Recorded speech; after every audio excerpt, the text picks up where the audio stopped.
Hello, saver. Whether you're saving for that trip to the tropics or saving for an emergency, now is the time to take advantage of Wells Fargo's savings options. Wells Fargo offers savings accounts that can help you save towards your goals.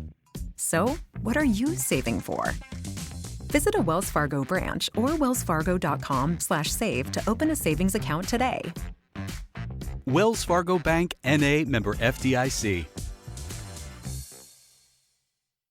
Ooh, a spicy question. I because love the it. writing is sort of everything, right? Like you kind of can fix plot holes, but if the writing isn't so some there, readers love that, and some readers are like, but I wanted more of this. So it's kind of a gamble. Hello and welcome back to the Right and Wrong podcast. My guest this week is a poet and a novelist whose debut novel, Crossing the Line, which is written in the fascinating style of narrative verse, came out earlier this year. It's Tia Fisher. Hi, welcome. Hi, thank you so much for having me. I'm still I'm going to play that poet and novelist over and over again. I'm so excited to be here. This is so brilliant. Thank you. Oh, you're so welcome. Thanks for coming on. I wasn't actually familiar with that sort of narrative verse, the style that you use in Crossing the Line. For me, at least, I feel like a part of me feels like you kind of have to see it to fully understand it. But since this is an audio only podcast, how would you describe the style of Crossing the Line? Right. Well, start off with it's a story. So it follows all the same rules as an ordinary story. You know, you're hitting the same beats. So midpoint happens and all the rest of it. But it's told in a series of snippets. And each snippet is what we'll loosely call a poem, but it's free verse. And some of the poems kind of try to work in a visual sense as well as a semantic sense, so that, you know, it might say the word hole. Well, yeah, for start of it says the word holes, and the O in the holes is a big O of a hole. And then there'll be the bit where he's talking about going on a roller coaster, and some of the words actually go on the roller coaster with you. So some of it, not all of it, is kind of it does what it says on the can, and so it works on more than one level. Mm-hmm. And to look at it, if you just flick through the pages, it does sort of look like a collection of poems. But when you read it, it does read like prose, as you say. Like it's a normal. It follows a lot of the traditional narrative structure rules. Everything goes from one thing to the next. The way I think about it, or I've latterly started thinking about it, is that they're kind of like stepping stones. So there you are. You're crossing over the rushing stream, and you're going from the key point or emotion or action point to another key emotion point. And if you were writing a prose novel, you would kind of have to fill in more of the water rushing around. You would have to have this segue from one point to another. And the joy of a verse novel is that you don't have to have that. You're going to get your reader to do a lot more of the filling in of the other stuff. They have to sort of bring their own experience to it and do a lot more of the working out of what's happened between the next one point and the next. But I think that is one of the values of a verse novel as well, that it does do that. Yes, it's almost like a new experience. There's not, as someone who reads mostly prose, it's kind of a fun thing. It's almost like a puzzle. There's some pages where you're literally like turning the book or turning your head around to be able to read certain things, and that it all kind of adds to it in a way. How did you get into writing in that style? How did you kind of discover this style? There are two words for that, and I think you'll find those two words repeated a lot among British verse novelists, of whom there are still fairly few. And the two words are Sarah Crossan. Okay. I owe it all to her. I love you, Sarah Crossan. She was a teacher and went over to teach in the States. And in the States, a verse novel is much more of a thing than it is here. It started off in the trying to remember, early 90s, I think, with a book called Making Lemonade, which was written by the way, and this is very interesting for me, especially to encourage teen young mothers to read. And that's important, but it was made to be accessible. Anyway, so it comes from a whole history of kind of Homeric epic poetry, but it ended up there at this book called Making Lemonade. And Sarah Crossan went to the States, taught in the States, was exposed to this wonderful, wonderful style of writing and brought it back here and wrote the most amazing book. I don't know whether she still loves it, but I still love it, called I do love it. I'm holding my copy now. I've got my copy which says, on the flyleaf, it says The Way to Water, and it goes, to Stan, with very warm wishes, Sarah Crossan, because I was so embarrassed when I went to see her. I couldn't say it was for me. I felt that I had to say it was for my son. Now I know it would be fine, but right back then. And that was published in 2012, but I didn't read it till about 2015 or something like that. And I read that, didn't know, like you, I didn't know anything about verse novels. I didn't know they existed.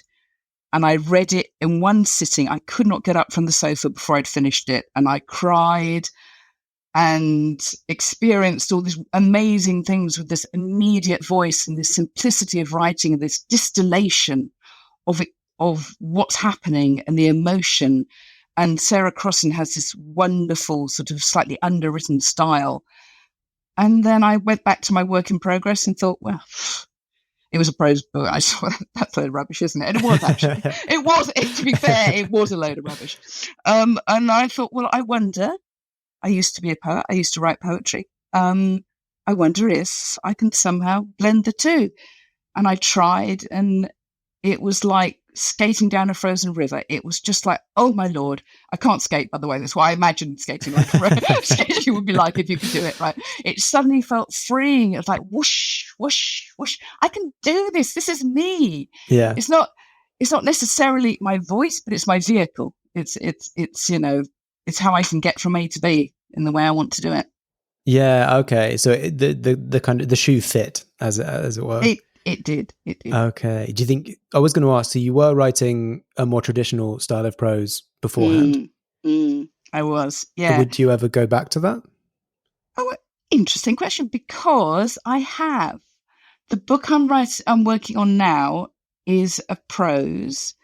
And there's a good reason for that. And it's because I'm doing the MA in writing for young people at Bath Spa.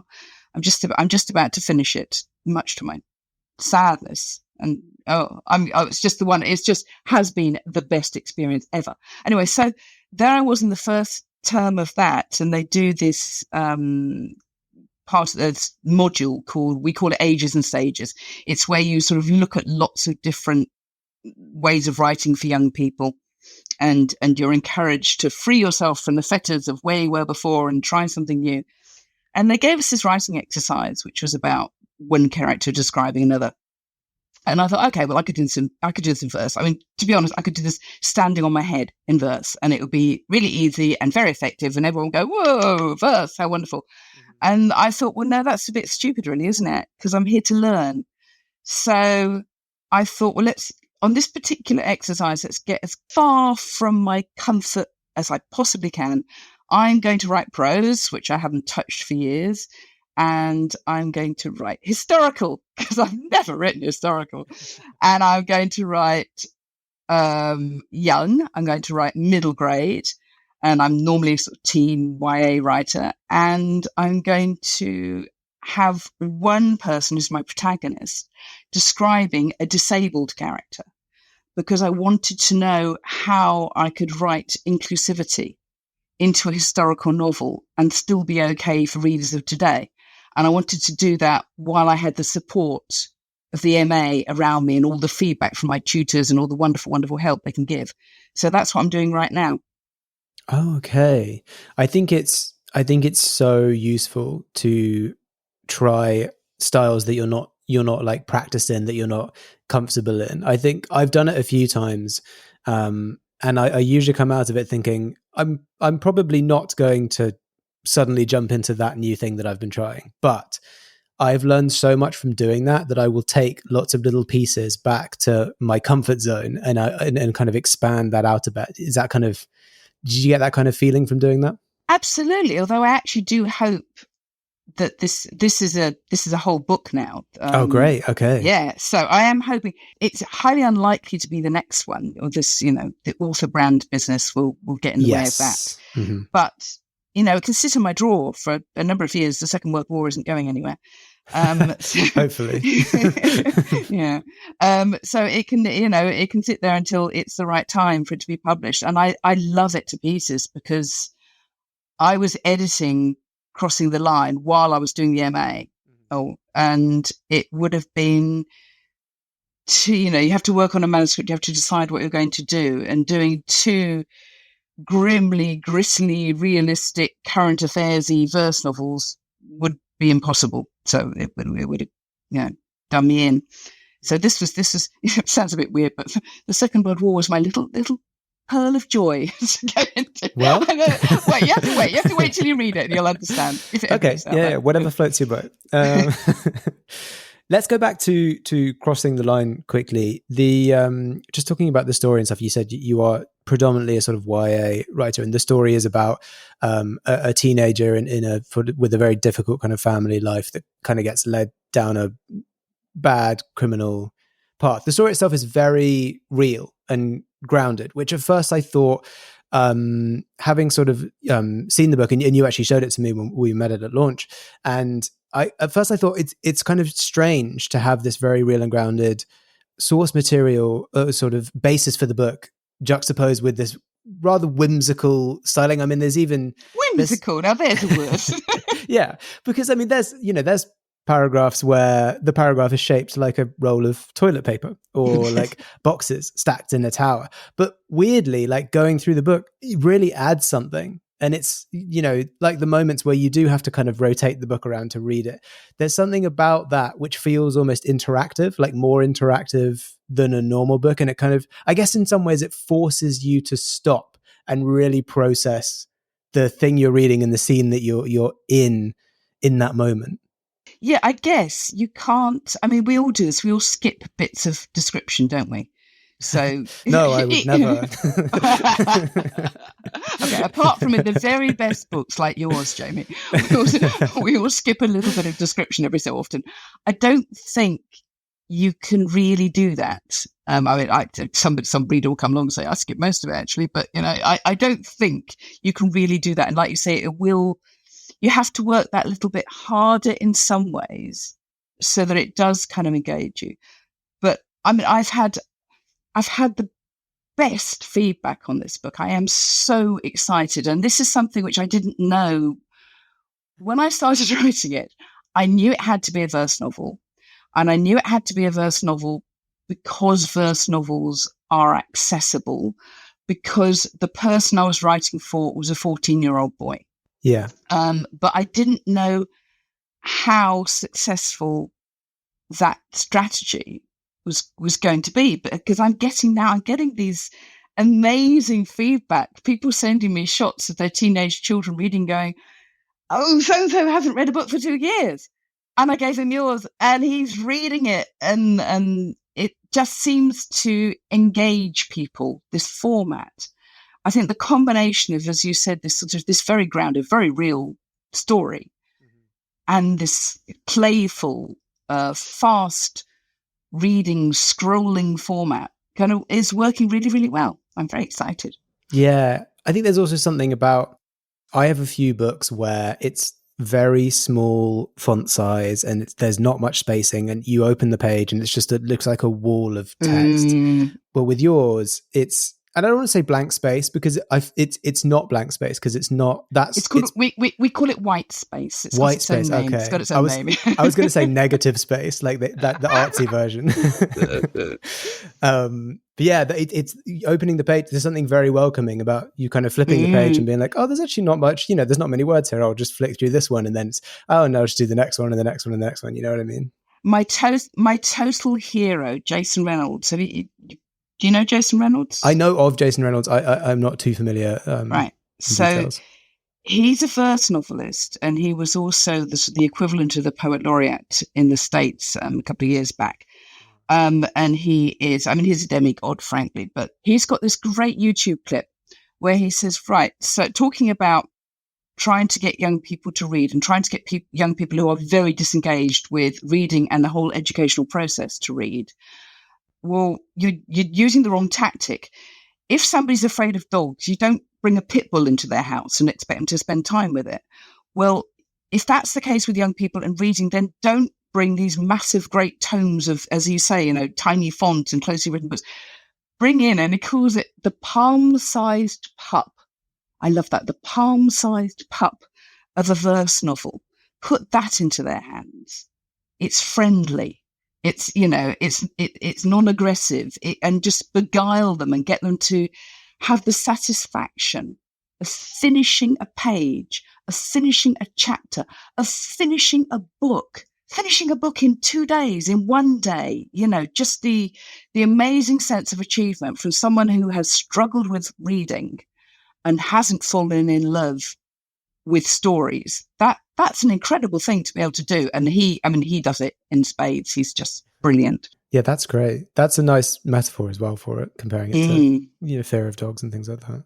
Speaking of the book, I was interested because you did mention as well that you, with the MA that you're doing, you're sort of looking at writing inclusivity and making. But I get you're obviously quite aware of like sensitivity in terms of that thing. I saw you worked with. Was it the Children's Society? Yeah, I worked with the Children's Society. So what we haven't mentioned so far is that the book is based on the true story of what happened to one of my best friend's sons, who's the same age as my eldest son. Went off the rails and we didn't know what it was. And then my friend, found out what it was and told me. And I'd never heard of county lines. That was it was about 2018, something like that, 2019. And I looked around and there was pretty much nothing on the shelves about county lines. And as we all know, people need to see themselves reflected in books, mirrors and sliding doors and all that stuff. So I started researching, and first of all, I researched with a film director called Henry Blake, who's made an amazing film called County Lines. He used to work in a pupil referral unit. So I spoke to him, and then it was all so incredibly scary that I actually didn't write about it for a long time because, like you say, the sensitivity thing, I thought, well, I don't have the right to do this.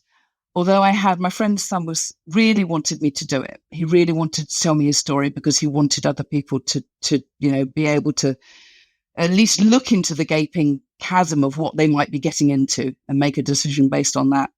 Anyway, I ran away from it because I was too scared and I thought I couldn't do it.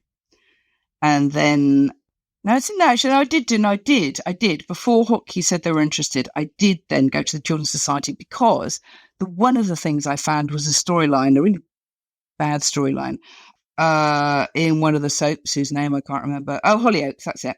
And I found out that they had consulted with the Children's Society, and the Children's Society are one of a few charities who do amazing work with county lines. They advocate for children and, drive laws through, get in working with children. They sort of work right from the top to the bottom, trying to work with all the organizations who children will be involved with and trying to do what they call disrupting exploitation, which is totally important. Anyway, so they were brilliant.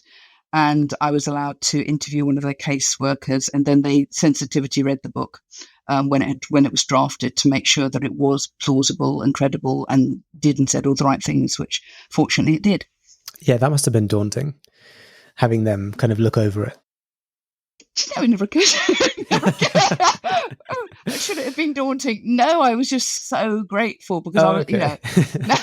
No, it was fine because I talked to them before, and because right. I think if I hadn't had all the first person input from my friend's son, I mean, he and I spent so long on the phone.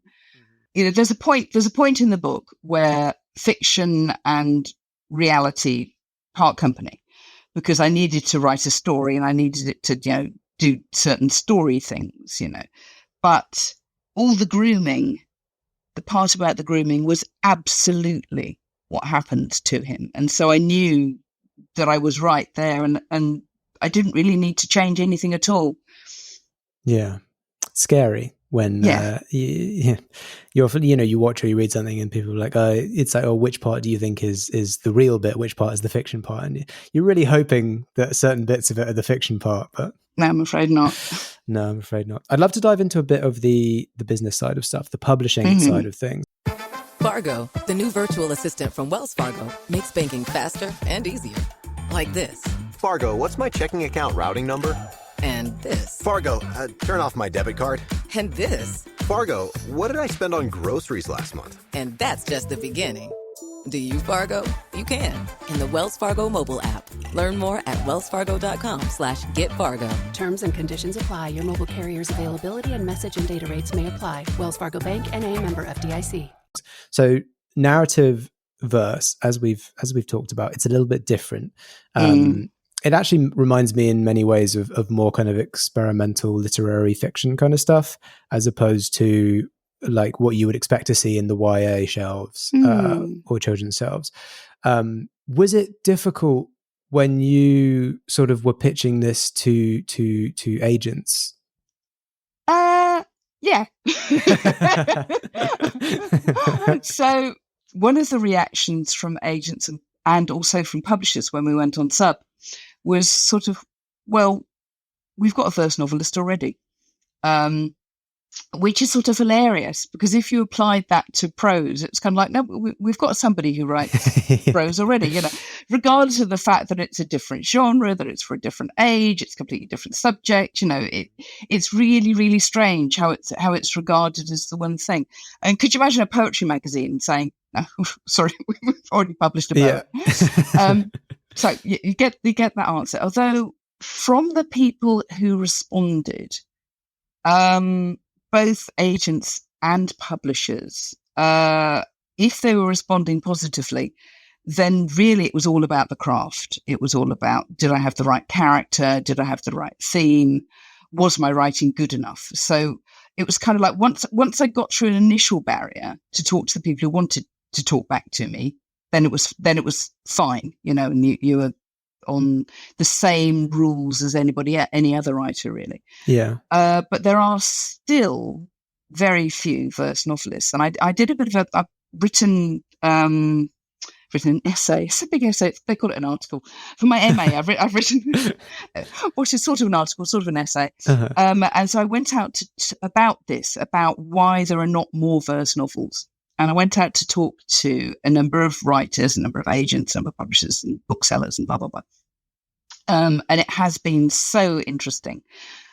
And while I was talking to writers, I discovered more writers than I would expect who'd had the bum's rush from their agents and had been told that that's a lovely book. I don't suppose you could write it in prose, could you? Which is a bit not the point.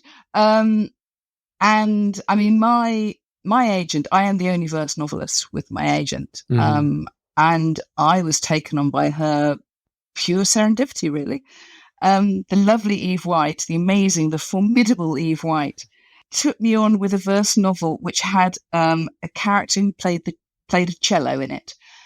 And it caught her eye because her daughter played the cello. I mean, how unplannable is that? It caught her eye, got over the first fence, and then wonderful. And then she supported me so much through 2 verse novels that died on sub, and then finally the 3rd one, which made it. Okay, so you were sort of writing this one, Crossing the Line. Did you write this and you were already with Eve throughout the kind of entire existence? Okay, so there was always a sort of back and forth and you were working with her throughout the whole process? That's right. This, I signed with Eve. This is my 5th book. If we count the 2 prose books, of which we will never, ever mention, they're not even, I think they're on a bonfire. I hope I've lost them in an old computer thing. So this is my 3rd verse novel, and Eve took me on for my first verse novel back in 2019, I think she took me on. Yeah. And then, that one was another issue-based. I think I will always be, certainly for verse, I will always be an issue-based writer. I can't help it. I get very hot under the collar about things. And it was about, assisted dying, weirdly enough, which is one of the things I care about. Uh-huh. not the most obviously teen subject. Yes, which is probably why it died. And then the next novel was about climate change, because I was doing lots of stuff with Extinction Rebellion. Okay. And I was very hopeful at that point that, we might make a difference. But just like many parts of Extinction Rebellion, I'm afraid that one died as well. But attached to that one, when it went out, was a little snippet about crossing the line. So, okay. So it stayed. That was out on Sub. It had this little snippet because the way that here's advice to writers: when you go on Sub, you have to have book number 2 attached, and it better be something you like and that you actually want to do. Because what happened with Hotkey is that eventually, after sort of not responding for best part of a year, they came back and said, well, actually, we don't want the one about climate change, but we're really interested in the one County Lines. Have you sold it yet? No, I hadn't sold it. I hadn't written it. I was getting nowhere. I was getting nowhere on Sub. I was desperately upset that nobody wanted me, that I was a rubbish writer. And I thought, I can't do this grim book because it's so hard to write. It's so difficult. And then I found remarkably that when a publisher said that they wanted me to write it, how much I could write it really, really quickly. I wrote it very, very quickly. Oh, that's great. When you did time with Hotkey and you were working with an editor, was the editor familiar with like narrative versus a style? Oh yes, I mean Hotkey is stunning. They are amazing for many things, but for 2 things which matter for me, which is that they really support writing for teens. So and that is that that point between middle grade and YA, where there are not nearly enough books. And when I was getting rejected, a few of the rejections were, I'm sorry, there's no market for teens. And Hotkey really believe in teen writing. And they publish a lot of first novels. So they publish Elizabeth Acevedo in UK. And they've got a lovely verse novelist called John Shabani, who wrote a book called The Silver Chain, which is so beautiful. So yes, they know verse novels. Oh, okay, that's great. Because I was worried that because as you say, verse novelists are a rarer breed within publishing. I was worried that it might be an awkward situation where you work with the editor, and the editor, I'm sure, would be very keen and excited to learn, but you'd almost have to be teaching the editor how the system works and stuff. It was never a problem. Being edited by the lovely Emma at Hotkey, I think, has got to be one of the high points of my life ever, ever, ever. Oh, wow. Like, it was brilliant because the agent got my book, but then when I went to meet with Emma, she really got it. She understood it as well as I did. And she could see with a clarity that I couldn't see where the weak bits are, where the structure needed changing a little bit, where it would be better, and it was like being sort of having this sort of massive safety net underneath you, that somebody really understood what you're trying to do and could probably see how you could do it better than you could. Mm-hmm. It was fantastic. Yeah. But the other special thing about Hotkey was that and especially about verse novels, is that when you get onto the copy edit stage, that's when it differs massively from a normal book. And honestly, it's really hard work, because with a normal book, you're looking out, you're looking to make sure your apostrophes are in the right place and that you haven't contradicted yourself and that somebody hasn't suddenly grown a moustache. But when you're doing it for a verse novel, you're doing all of those things, but you're also counting line breaks between stanzas and counting whether your indent rule, which you stupidly set for yourself, which is what I did. I set a sort of indent rule, which I'm still seeing places where I got it wrong and I missed it.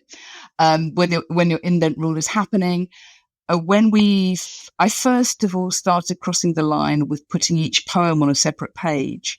And then when we got to the end of the edit and I handed in this manuscript, it was about 500 pages long. It really wasn't going to work at all. So we had to make this toilet roll decision that it was going to be sort of every poem was going to follow another with a certain number of line breaks in between, which I am so happy now that we did. I was forced to do it, but it actually works brilliantly, I think. Yeah. In terms of the speed of read, it's just one long continuous read. with just chapter breaks. And I really like that. And I'm really, really happy with that. Yes, I can only imagine the sorting out layouts and design for each page must be a whole. I guess it's actually weirdly similar to doing a graphic novel, in that you're thinking very carefully about, I know that with graphic novels there's a lot of emphasis on when you turn over, do you have the double spread, and like when do you want that impact of the double spread, and do you what panels are where and stuff. That's exactly. I hadn't thought about that before. And there are many similarities between verse novels and graphic novels, and that is it's another one. Then it is. I mean, I decided that I had to have my chapter openings on the recto, not the verso, on the right page, not the left page. Okay. And you can't break a stanza, so that is really, really difficult. There are so many rules that were put on there. So you can't break a stanza. You've got to have lure, and you've got to end on this page. What happened was, I mean, I had marvelous editor at Hotkey. She and I spent 2 whole days sitting next to each other, editing this on the hoof. And I was having to occasionally actually make up poems on the hoof and take lines out and put lines in to make it all fit. Wow. Which, it really was a wow. I think she went away and had a quiet nervous breakdown afterwards. I'm having a quiet nervous breakdown just thinking about it. My God. And now that you, it seems obvious, but now that you've said it, I'm really like, wow, the complexity of copy editing, the like late stage of a book like this must be, I mean, not even to mention just getting the formatting right on like a loo roll shaped paragraph. And with the loo roll. Okay, I've got to confess the loo roll. The loo roll. So I'm what I would like to call an iterative writer. Okay. That means that I come up with lots of good ideas quite late in the game and change my mind a lot. So the loo roll thing was like right in the late stages, right, really, really late stages when I looked at this poem, which hadn't been shaped like a loo roll, and I thought, oh, it's a loo roll. And I remember sending it to editor and copy editor, expecting them to sort of turn around and go, oh, that's brilliant here. And my editor wrote back and said, that's the last time. Okay. Leave it alone. Right, I got it out. Yeah. She let me have it though. Bless her. She let me have it. I was so pleased. Oh, it's great. It's iconic. Before we get onto the final question, I did just want to quickly ask, I'd like to get a bit of people's experiences and what they've kind of learned through publishing. This has been your debut novel, first time through the industry roller coaster. If you could go back to when you first started writing Crossing the Line, would you do it all the same, or would you do anything differently? I wouldn't embarrass myself so much. Why not? Oh, good. Well, I think back now to some of the things that I said, and everyone has been so polite and so nice. And as you go through the process and you realize that, chasing up your agent and saying, can you chase them please? And think, oh God, did I say that? I actually look back at some of the emails before this interview. I look back at some of the email threads between me and my agent and various publishers to remember what happened. And I can't, I'm so, okay, so learnings are, that the publishing industry is extremely slow, and that when they don't answer, then you can't chase them up. It's actually not done, and I don't know. Try to learn to be patient and not change my writing quite so much, quite so late in the game. I think I would try to sort of decide when it was done and then walk away. I think that's a learning. Yeah. Because I think most writers can continually edit and perfect something until it's gone past perfection, and now it's your continued editing is now chipping away at the kind of peak at what this once was. Well, or the the critical path of your publisher. Yes. Yes. Or you're just annoying everyone around you. Amazing. Well, I think that's great advice in of itself. Which brings us to the final question, which as always is, Tia, if you were stranded on a desert island with a single book, which book would you take with you? You should see my face now. I'm wiggling. I'm trying to get out of this. Could you not like revise this in the same way that does it and this doesn't? It says, we give you this and we give you that, and then you go back. So could we not like have a thesaurus given to us? A thesaurus? A thesaurus. Why do you want a thesaurus? Because I'm going to be stuck there. Okay. No one's talking to me. I'm going to lose my language. What remains in middle age? I'm going to lose my language skills. I'm going to lose my words. So, and it's a good opportunity for sort of, trying to increase your vocabulary and your lexicon. So I was going to say I would like a thesaurus. And of course that's very big, and you can use, once you've learned a page, you can use it for kindling or something. But then I thought, nah, because I love creative writing as well. So I want to do this. So what I've got in front of me, right? I went through my shelves, and I've pulled out, one of my books is missing, so it can't be in this pile, but I've pulled out 7 books. Do I get to tell you what they are, or do I just have to tell you which one I'm going to close my eyes and shuffle and pick? Oh, is that how you're doing this? You literally just... I've got them in front of me on a shelf, and I'm going to turn myself around 3 times so I don't know, which bit I'm grabbing out to, and I'm going to pick them. Okay, well, give us a quick run through of what they are. I'm going to tell you what they are. I'm going to tell you about. Right, okay. 2 Max Porters, Lanny and Grief with the Thing with Feathers, because they are beautiful and amazing, and he is the most amazing, intelligent man. Katja Ballin's The Light in Everything. I love any of hers, but I've chosen this one because it's the most recent one I've read, because she writes, you have to pick up a Katja Ballin, read it, and then decide for yourself what it is that creates that amazing lyrical and yet sparse style. I think I know what it is, but it's just, there's something that she doesn't include in her writing, and it's just so beautiful. Weight of Water by Sarah Crossan, because you know why. Yeah. 2 books which people might possibly not know.